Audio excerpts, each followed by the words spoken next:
Hello বন্ধুরা, কেমন আছো? তো আই হোপ সবাই তোমরা ভালো আছো। তো ক্যানভা টিউটোরিয়াল মাস্টার ক্লাসের আজকে ডে 2 অ্যান্ড কাল আমরা শিখেছিলাম যে কীভাবে তোমরা একটা প্রফেশনাল লোগো তৈরি করে নিতে পারবে কোনো বিজনেসের জন্য বা কোনো ইউটিউব চ্যানেলের জন্য। তো যদি তোমরা ওই ভিডিওটা না দেখে থাকো তো উপরে আইকার্ডের লিঙ্ক পেয়ে যাবে, ওখান থেকে গিয়ে ওই ভিডিওটা দেখে নিতে পারবে। আর ডেসক্রিপশনেও লিঙ্কটা পেয়ে যাবে, ওখান থেকেও তোমরা ওই ভিডিওটা দেখে নিতে পারবে। অ্যান্ড আজকে আমরা শিখবো যে কীভাবে তোমরা ইনস্টাগ্রামের জন্য একটা ইনস্টাগ্রাম ক্যারুসেল পোস্ট তৈরি করে নিতে পারবে আর তা দেখতে খুবই সুন্দর লাগে। চলো চলে যাই আমাদের কম্পিউটার স্ক্রিনের দিকে আর দেখে নিই কীভাবে তোমরা একটা ইনস্টাগ্রাম ক্যারুসেল পোস্ট তৈরি করে নিতে পারবে। আর তোমরা যদি এই চ্যানেল নতুন হয়ে থাকো চ্যানেলটাকে এক্ষুনি সাবস্ক্রাইব করে দাও আর পাশে দেওয়া বেল আইকনটা অবশ্যই টিপে দাও যাতে কোনো ফিউচার ভিডিওস তুমি মিস না করতে পারো। তো বন্ধুরা, এখানে তোমরা যেমন দেখতে পাচ্ছ আমি চলে এসেছি আমাদের কম্পিউটার স্ক্রিনে। তো এবার আমাদের গুগল ক্রোম ব্রাউজারটা ওপেন করে নিতে হবে আর এখানে সার্চ করে নিতে হবে ক্যানভা। তো এখানে তোমরা দেখতে পাচ্ছ আমাদের ক্যানভা ওপেন হয়ে গেছে। তো এবার আমাদের কী করতে হবে, এখান থেকে লগ ইন করে নিতে হবে ডান দিক থেকে। এখান থেকে লগ ইন তোমরা করে নেবে আর লগ ইন করে নেওয়ার পরে ওপরে যে সার্চ বাটনটা তোমরা দেখতে পাচ্ছ এখান থেকে তোমাদের সার্চ করে নিতে হবে ইনস্টাগ্রাম ক্যারুসেল পোস্ট। তো এখানে আমরা সার্চ করে নিচ্ছি ইনস্টাগ্রাম ক্যারুসেল পোস্ট। আর সার্চ করার সাথে তোমরা এখানে দেখতে পাবে ক্যারুসেল ইনস্টাগ্রাম পোস্ট চলে এসেছে। তো এখানে আমরা ক্লিক করে নিচ্ছি আর ক্লিক করে নেওয়ার পরে এখানে আমরা সিলেক্ট করব create a blank carousel Instagram post. তো এবার তোমরা যদি বাঁদিকে থাকো তাহলে দেখতে পাবে বাঁদিকে তোমাদের ইনস্টাগ্রাম ক্যারুসেল পোস্ট বানানোর জন্য অনেক রকম টেমপ্লেটস দেওয়া রয়েছে, যে টেমপ্লেটসটা ইউজ করে তোমরা একটা ভালো ইনস্টাগ্রাম ক্যারুসেল পোস্ট বানিয়ে নিতে পারবে। আর এখানে এই যে টেমপ্লেটসটা দেখছো এটা আমার দেখতে খুবই ভালো লাগছে। তো আজকে আমরা এইটা এডিট করে তোমাদের দেখাবো। আর তোমরা তাছাড়াও দেখতে পাবে এখানে অনেক রকম আরও টেমপ্লেটস রয়েছে যেটা তোমরা খুব সহজেই এডিট করে নিতে পারবে। তো এটাকে আমরা আজকে এডিট করব। তো এর জন্য কী করতে হবে, ফার্স্টে আমরা ফার্স্টটা সিলেক্ট করে নিচ্ছি।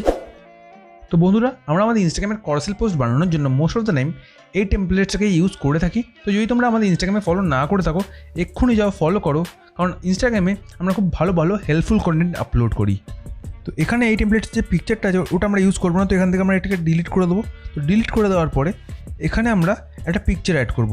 তো কীভাবে করব, তো আমরা যাবো হচ্ছে আপলোডসের অপশানে গিয়ে আপলোড মিডিয়া করে যে পিকচারটা আমরা দিতে চাই ওটাকে অ্যাড করে দেবো। আর আপলোড হয়ে যাওয়ার পর পিকচারটা আমরা আমাদের টেমপ্লেটসের উপরে নিয়ে এসে এভাবে রাইট ক্লিক করবো। আর রাইট ক্লিক করে এখানে সেন্ড ব্যাকওয়ার্ড তোমরা দেখতে পাচ্ছ, সেন্ড ব্যাকওয়ার্ড করে দেবো। আর পিকচারটা আমাদের টেমপ্লেটসের ব্যাকগ্রাউন্ডে চলে যাবে, যেটাকে আমরা খুব সহজে এডিটও করে নিতে পারবো। তো গাইস, এবার আমরা এই পিকচারটাকে আমাদের পোস্টের অ্যাসপেক্ট রেশিও অনুযায়ী অ্যালাইন করে নেবো। আর অ্যালাইন করে নেওয়ার পরে সেন্টার পার্টটার কালার আমরা চেঞ্জ করে নেবো। সিম্পলি কী করবো, সিম্পলি এটাকে সিলেক্ট করবো। সিলেক্ট করার পরে বাঁদিকে ওপর দিকে যে কালার বাটনটা আছে ওইখানে গিয়ে সিলেক্ট করে একটা কালার চুজ করে নেবো।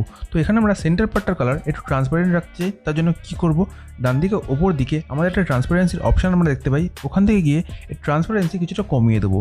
তো এবার তোমরা দেখতে পাচ্ছ এটা দেখতে খুবই সুন্দর লাগছে। তো এবার আমরা কী করবো, সেন্টারে যে টাইটেলটা আছে ওটাকে আমরা ডিলিট করে দেবো আর ওর জায়গায় আমরা একটা নতুন টেক্সট অ্যাড করবো।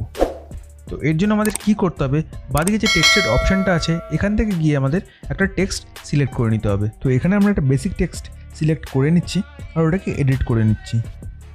আজ আমরা যে কন্টেন্টটা বানাচ্ছি সেটা হচ্ছে 5 বেস্ট ইন্ডিয়ান ফিশ কারিজ।